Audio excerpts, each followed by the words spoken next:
Hello दोस्तों, स्वागत है आपका मेरे चैनल में। दोस्तों, आज की इस वीडियो में ये एक छोटे से एम्पलीफायर है जो कि 4440 एम्पलीफायर है। इसमें साउंड प्रॉब्लम है, बिल्कुल ही साउंड नहीं दे रहा है, तो इसका ही रिपेयरिंग करने वाले हैं। दोस्तों, ये मिनी जो कि छोटा सा एक 4440 बोर्ड है, ये आप देख सकते हैं। इसमें दो 4440 आईसी लगी हुई है।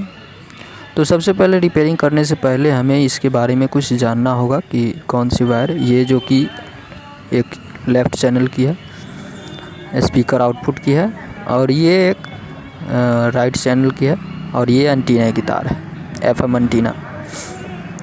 और इसके बाद अब पावर सप्लाई की बात करें तो ये जो है ग्राउंड का वायर है, माइनस वाला टर्मिनल, और ये प्लस वाला टर्मिनल है, क्योंकि ये दोनों सप्लाई का वायर है। 12 वोल्ट सप्लाई पे ये एम्पलीफायर वर्क करती है। तो चलिए हम स्पीकर कनेक्ट कर ले रहे हैं और इसके बाद फिर से इसको टेस्ट करके आपको दिखाते हैं। इसके बाद रिपेयरिंग करेंगे। दोस्तों, इससे एक छोटा सा रिक्वेस्ट है दोस्तों, अगर वीडियो अच्छा लगे तो प्लीज़ लाइक कर दीजिएगा और चैनल को सब्सक्राइब करना ना भूलें। तो चलिए अब इसको सप्लाई दे करके टेस्ट करके दिखा दे रहे हैं, फिर इसके बाद हम रिपेयरिंग करेंगे। तो ये हमने माइनस और प्लस का टर्मिनल यहाँ से ज्वाइंट कर लिया, ये आप देख सकते हैं। ये इसमें सप्लाई आ चुका है, बट इसमें साउंड नहीं दे रहा है। एफएम अभी चालू है। दोनों चैनल में से किसी चैनल में साउंड नहीं दे रहा है। तो चलिए अब इसका रिपेयरिंग करेंगे। इसमें दोस्तों सबसे पहले ये जो आईसी है इसको हम चेंज करेंगे, क्योंकि ये प्रॉब्लम आईसी के ख़राब हो जाने के कारण होता है। दोस्तों, आप यदि नए हैं तो पहले आईसी को चेक कर लेंगे, फिर इसके बाद ही चेंज करेंगे। तो ये देखिए दोस्तों, हमने आईसी को बिल्कुल अच्छे तरीके से निकाल लिया है, ये आप देख सकते हैं। और अब इसको हम नया आईसी डालेंगे।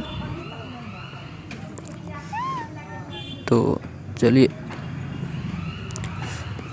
दोस्तों, यदि आप नए हैं, पहली बार रिपेयरिंग कर रहे हैं, तो सबसे पहले आईसी को चेक करके कंफर्म हो जाए तभी आईसी चेंज करें, अन्यथा ठीक ही रहेगी और आईसी और चेंज कर देंगे आप। तो ये है हमारा आईसी। इस बोर्ड में ऐसे इस तरीके से लगाना है, ऐसे लगाना है, और दूसरे चैनल में भी ऐसे ही लगाना है, ये आप देख सकते हैं।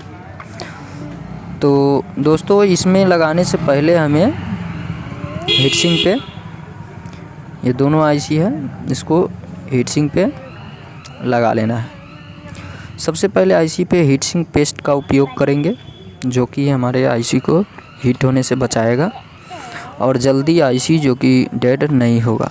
बहुत सारे भाई लोग यही गलती करते हैं कि हीटसिंक पेस्ट यूज नहीं करते हैं और डायरेक्टली आईसी को डाल देते हैं नया, और तुरंत जो कि जल जाती है आईसी। तो ऐसा बिल्कुल ना करें, यही मैं रिक्वेस्ट करूँगा। ये आप देख सकते हैं कि थोड़ा थोड़ा मात्रा में दोनों आईसी पे लगा लिया है, और इसके बाद यहाँ पे इस तरीके से फिटिंग करना है। पहले हीटसिंक पे सेट कर लेंगे ताकि अच्छा रहेगा आईसी लगाने में। इस तरीके से ये देख सकते हैं आप। दोस्तों, आपसे रिक्वेस्ट करूंगा कि पूरा वीडियो देखें, पूरी कंप्लीटली नॉलेज दूंगा मैं। और अगर ये वीडियो अच्छा लगे तो प्लीज़ लाइक ज़रूर करें और सब्सक्राइब ज़रूर करें हमारे चैनल को। तो इस तरीके से यहाँ पे मैं इसको नट बोल्ट स्क्रू टाइट कर ले रहा हूँ, और फिर इसके बाद बोर्ड के साथ अटैच करेंगे। तो चलिए जल्दी से, मैं दोस्तों आईसी को निकालते हुए मैं स्किप कर दिया है, क्योंकि वीडियो थोड़ा लंबा हो जाता इसीलिए, और आप लोग बड़े वीडियो देखते नहीं हो, तो इसीलिए मैंने शॉर्टकट में ही काम निकाला है। आईसी को निकालते हुए मैंने वीडियो नहीं बनाया है, और फिर जस्ट इसे डालूँगा और फिर इसको सोल्डिंग कर दूँगा। ठीक है दोस्तों, और फिर इसके बाद टेस्टिंग करके दिखा दूंगा आपको।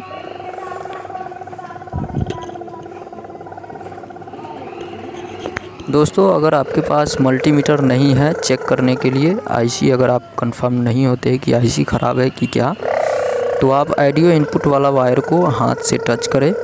अगर स्पीकर से साउंड नहीं आता है तो समझ लेना है कि आईसी ख़राब है।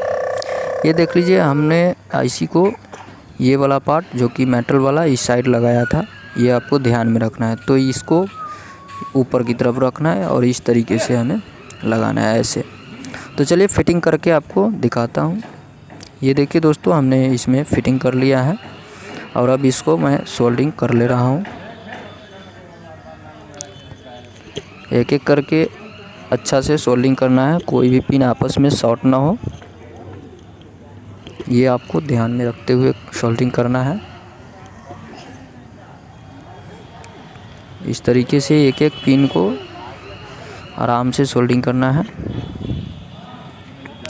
पेस्ट लगा लेना है, फिर इसके बाद अच्छे से सोल्डरिंग करना है ताकि बोर्ड के साथ इसका पकड़ बने बढ़िया से।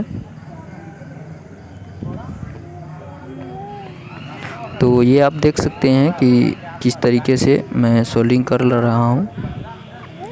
इसी तरीके से एक एक करके सभी पिन्स को सोल्डरिंग करना है और ध्यान देना यही है कि इसमें कोई भी पिन आपस में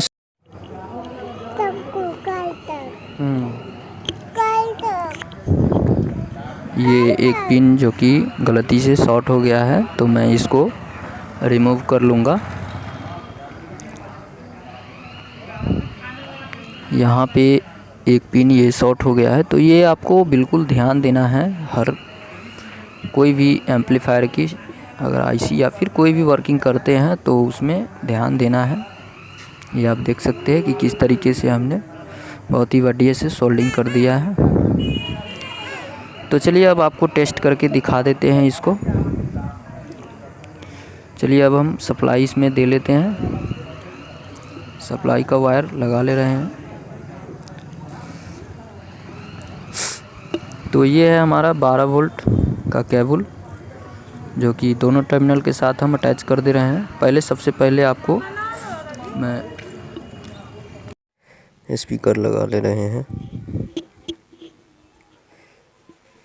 तो ये मैं एक चैनल के साथ ज्वाइंट कर ले रहा हूँ।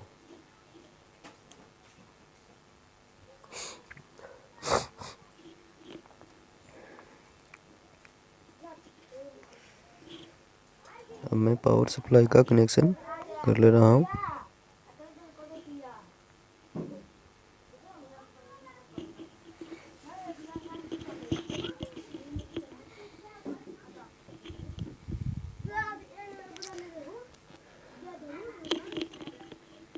ये आप देख सकते हैं, अब इसमें सप्लाई आ चुका है एफएम जो कि मैं बजा रहा हूँ और बिल्कुल अच्छे से साउंड दे रहा है।